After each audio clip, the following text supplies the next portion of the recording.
Kazuto Ioka versus Josber Perez. 12 rounds in the super flyweight division for Ioka's WBA super flyweight title. This is the last fight of the year. This fight is taking place in Japan, December 31st. Let's get into it. Let's start with the champ, Ioka. 30 wins, 2 losses, 15 wins by way of knockout. Ioka has had a nice run in different spurts in his career. He suffered his first loss in 2014, came back from that, won 8 or 9 straight, including winning some titles along the way, big wins against McWilliams, Arroyo, who then he would lose the title to Donnie Nietz in the following fight. Here he comes again from that fight, ripping off 6 straight wins, including avenging that loss against Donnie Nietz in a great performance, man. He fought James Franco the first time last year. They fought to a draw. This year, they stepped back into the ring for the second time, and that fight was much different than the first. In his most recent fight, when he fought Joshua Franco, he fought a great fight, a fight that I was kind of expecting him to slow down a little bit, but when they got into the ring, man, Ioka had different plans, man. Franco came thumping in the first round, trying to push the pace, applying the pressure. But Ioka had solid moments in that first round, countering him with power and precision. I really like his body work in the entirety of that fight.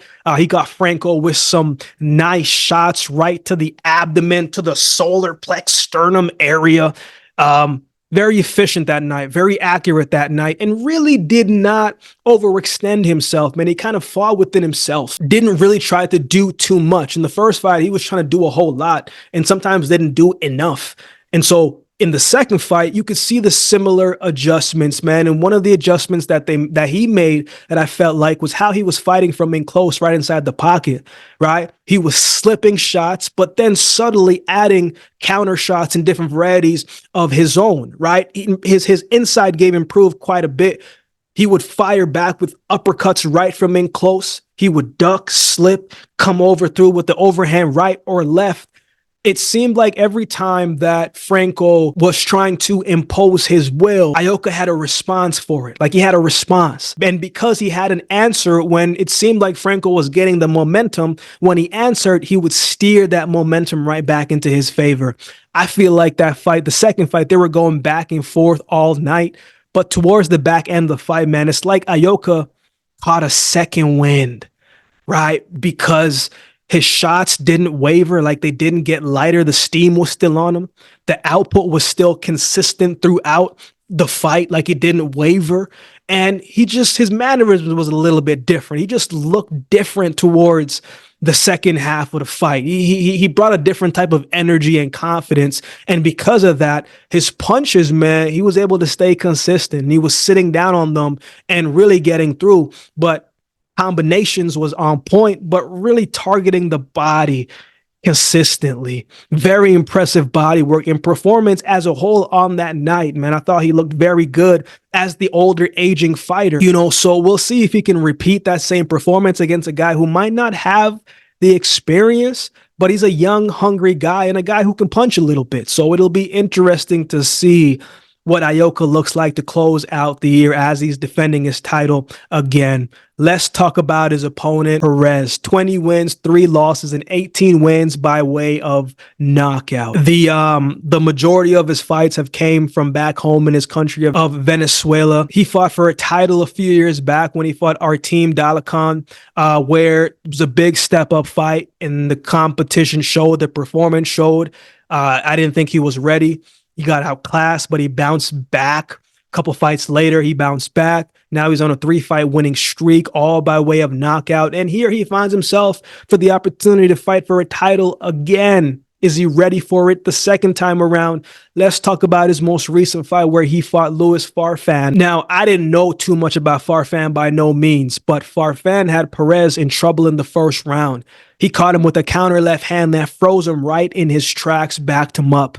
I think if Farfan had a bit more power, might have been able to get him out of there because he had him right where he wanted him to be, right on the ropes, backing up, high guard, freezing up. but he did not capitalize off that moment. He did not seize that moment. He also caught Perez with an uppercut that pushed his head back cleanly, right? Like, Ioka likes those uppercuts, and he's been making it very apparent in his recent fights. He had a lot of success in his recent fights, catching Franco with that same uppercut. Perez, though, when he is patient and in control, he's a little bit wild at times. He does some good things offensively, man, like 18 knockouts, like he can punch. He's got a little explosiveness to him, and he's looking for that one punch knockdown. You know, he's depending on that power, depending on to catch you with that one shot, because he loads up on his shot a lot. And when you load up all the time, man, when you miss, like you miss big, you miss wide. But when he did connect on Farfan, man, Farfan felt it. It backed him up. And he would end up closing out the show and getting the win in the fourth round. He caught Farfan to the body cleanly before catching him to the head with an onslaught of shots. But again, man, I thought if Farfan had more power, sat down and punched a little bit more, man, he might have been able to stop Perez, because Perez is a little bit wild, man, sometimes too wild. And he comes forward quite a bit with his chin up. And sometimes he'll lunge at you without really looking like he has a game plan towards it. He's just looking to try to hit a shot.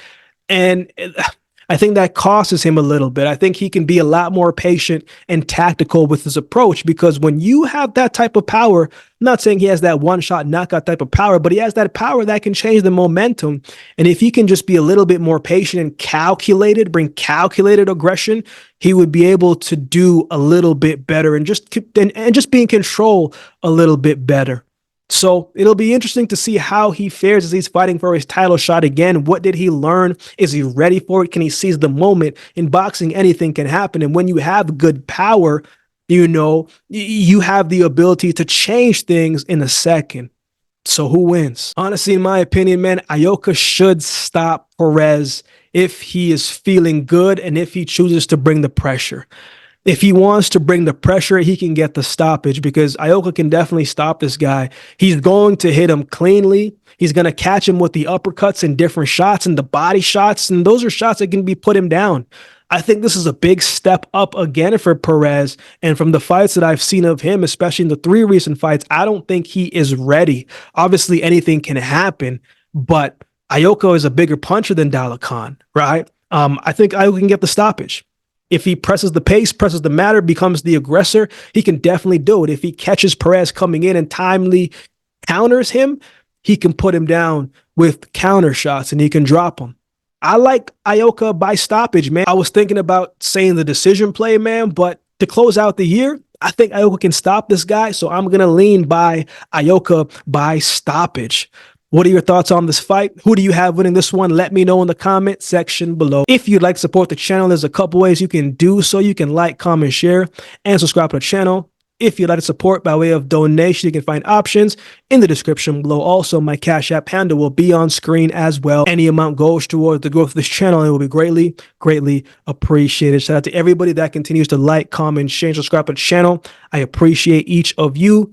I don't always get to do all the suggested videos you guys suggest in the comment section below, but if you become a member, those suggested videos rise to the top, and I will do my best to get those done for you that week. Or if you'd like to become a member, just to show love and to support the channel, man, that would be greatly appreciated as well. So with all that being said, if you've been watching the video, this don't do me a favor and subscribe to the channel, and we'll definitely see you next time.